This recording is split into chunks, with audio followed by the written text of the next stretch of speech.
The Struck Rock. Dear friends, in today's story we will see what happened in Rephidim. They are traveling through the desert, right? It is not necessary that there will be wells and rivers there. So the Israelites who reached Rephidim did not have water to drink. Do you remember that the people grumbled against Moses after traveling for 3 days in the desert of Shur and finding only bitter water in Marah? Even here, when they did not get water to drink, they didn't remember the God who made the water sweet. Instead, they grumbled and quarreled with Moses. When God brought them out of Egypt to bring them to the land that flows with milk and honey, these Israelites are grumbling and telling that God brought them out to die in the wilderness. And now they started testing God. Their quarreling went to the extent of being ready to stone Moses. Moses cried out to the Lord, "What shall I do with these people? They are almost ready to stone me."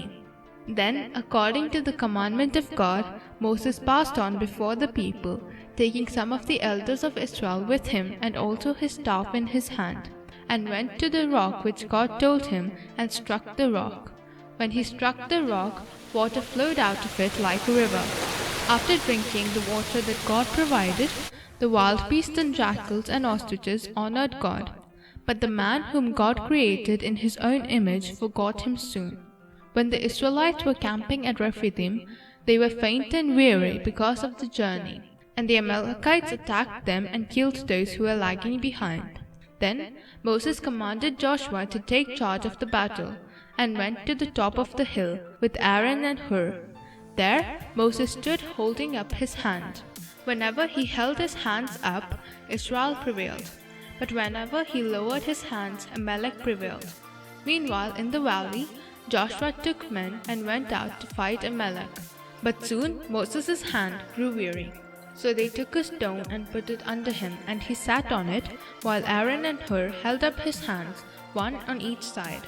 So his hands were steady until sunset. Joshua defeated Amalek and his people with the sword.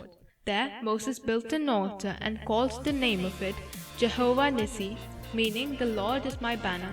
When Jethro, Moses' father-in-law, heard of all that God had done for Moses and for Israel his people, how the Lord brought Israel out of Egypt, he took Moses' wife Zipporah and his 2 sons and came to Moses. Midian is a place near Rephidim. Moses welcomed his father-in-law, and they ate and drank together. The next day Moses sat down to judge the people, and the people stood around Moses till evening.